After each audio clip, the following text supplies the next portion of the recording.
मेरा नाम पांग गुआंग है। मैं एक एनिमेशन फिल्मों का शौकीन हूँ। बचपन से ही मुझे एक बहुत डरावनी एनिमेशन पसंद थी जिसका नाम था गुलाबी कुत्ता तुम्हें बहुत प्यार करता है। जब मैं बड़ा हुआ और मैंने इस एनिमेशन को दोबारा देखा तो मुझे आश्चर्य हुआ कि यह वास्तव में एक सच्ची घटना पर आधारित है।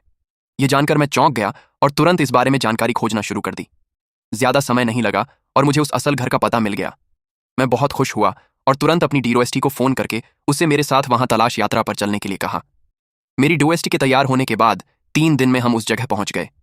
वह घर रेगिस्तान के बीचों बीच मौजूद था और बिल्कुल वैसा ही दिखता था जैसा एनिमेशन में दिखाया गया था। हम कार से उतरकर घर के अंदर चले गए।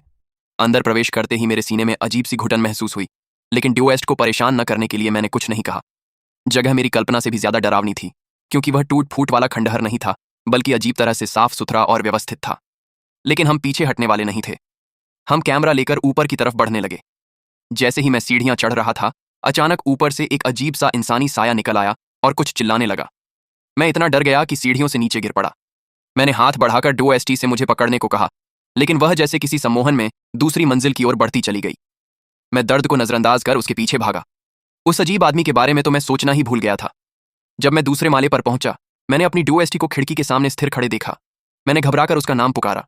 वह धीरे धीरे मुड़ी, सिर टेढ़ा कर मुझे घूरने लगी और फिर एक भयावह मुस्कान के साथ मेरे तरफ दौड़ पड़ी।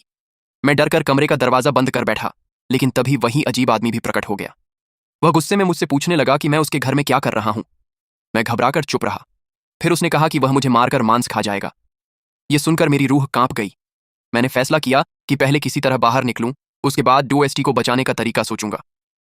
जब मैं मुख्य दरवाजे पर पहुंचा तो मैंने राहत की सांस ली, लेकिन अगले ही पल वह सांस वहीं अटक गई, क्योंकि दरवाजा अंदर से खुल ही नहीं रहा था। मैं घबराकर दरवाजा पीटने लगा। उधर वह आदमी धीरे धीरे मेरी ओर बढ़ रहा था, चेहरे पर वही भयावह मुस्कान। वह मेरे बिल्कुल सामने आ गया और मैं पूरी तरह टूट गया। जमीन पर बैठकर मानो हार मान ली। मैं सोचने लगा कि शायद मैं अजीब सा डरावना चेहरा बनाकर उसे डराने की कोशिश करूं, लेकिन उससे पहले ही अचानक मेरे पीछे से तेज रोशनी भीतर आई। दरवाजा खुल चुका था और मेरी डीओएसटी बाहर खड़ी थी। मैं बिना कुछ सोचे उसका हाथ पकड़ दाचकर बाहर भागा।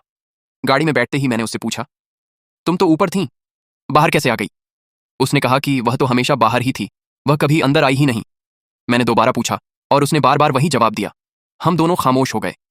घर पहुंचकर मैंने कैमरे की मेमोरी कार्ड निकाली ताकि आज की घटना का कोई सबूत मिल सके, पर मेमोरी कार्ड पूरी तरह खराब हो चुका था। ऐसा कभी मेरे साथ पहले नहीं हुआ था।